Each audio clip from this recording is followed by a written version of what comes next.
модерна магија.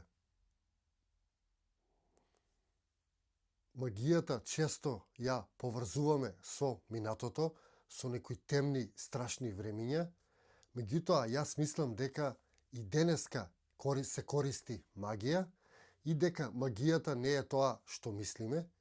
Магијата по дефиниција е дејство кое што еден човек го прави спрема друг, при тоа терајќи го тој другиот човек да прави нешто што не сака или нешто што е во корис на тој што ја прави магијата.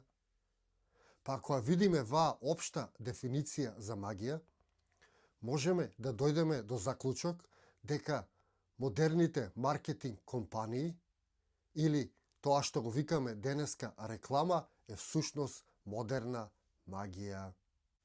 Ќе ви кажам еден пример за тоа како една огромна компанија успеа да ја смени традицијата на еден многу традиционален народ и како успеа да го промени понашањето на цела една генерација на деца.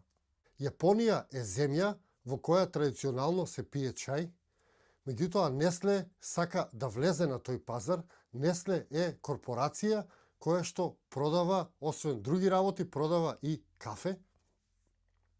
Па така тие, не можејќи да влезат да продаваат директно кафе, тие прават долгорочна стратегија, имено тие финансираат цртан филм за деца, кој што станува популарен затоа што вложуваат многу пари во тој цртан филм.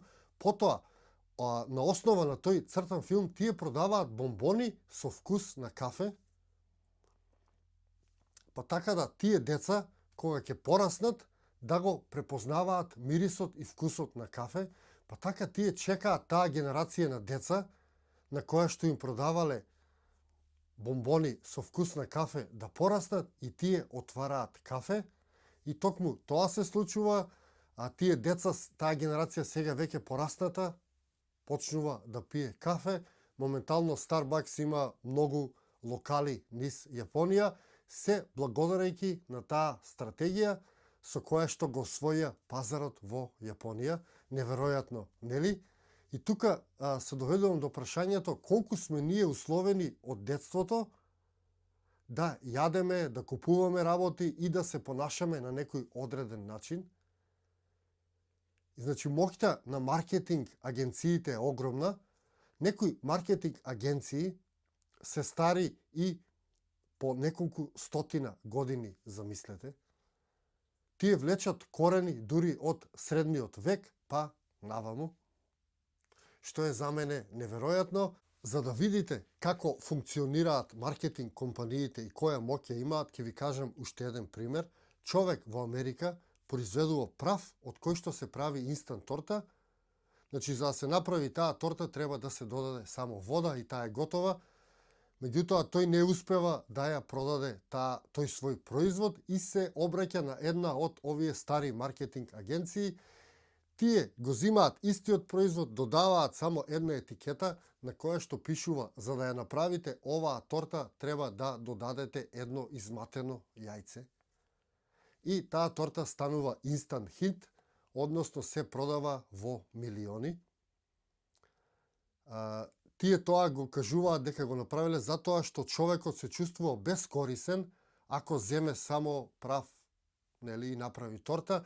Меѓутоа, доколку мати и додаде јајце, тој се чувствува дека направил нешто и дека учествува во правењето на таа торта и на тој начин повеќе ја купува таа торта. Значи, додале само мала етикета на која што пишува: на овој производ треба да додадете само едно изматено јајце. Значи, маркетинг агенциите, старите маркетинг агенции знаат како функционира човечката психа, знаат како функционира човечкото тело. Тие знаат многу повеќе од нас сите. Така да, гледајќи како се понашаме сите, како сите одиме да купиме одреден производ, некој друг го отфрламе, ме доведува до заклучок дека ние сме водени и дека многу ретко на овој свет ние одлучуваме сами што да купиме, каде да живееме и слично. На некој начин сме водени Дали сме водени во правилна насока или не, јас не знам. Ете, тоа е темата која што мене ми беше интересна, за која што истражувам во изминатиот период, па затоа се решив да споделам со вас. Ми беше многу интересна, затоа што кога ќе земеме се на се, ние многу малку знаеме како функционира нашето човечко тело, а уште помалку како функционира нашата психа. Испаѓа дека маркетинг агенциите и некои луѓе го имаат тоа знаење, но си го чуваат за себе, а не учат нас за тоа. Како и се друго на овој свет, испаѓа дека за се треба да истражуваме сами и сами да си носиме заклучоци. Па така и за ова видео, истражете си и сами донесете заклучок дали маркетинг агенциите или рекламите се магија или се само еден безопасен дел од нашето живење. Ви благодарам што го гледавте и ова видео, а да ве потсетам да се претплатите доколку сте во можност да станете и членови. За тоа што ме поддржувате, јас ви благодарам од срце, а ние се гледаме во некое мое наредно видео. До тогаш ви го посакувам секое добро и се гледаме.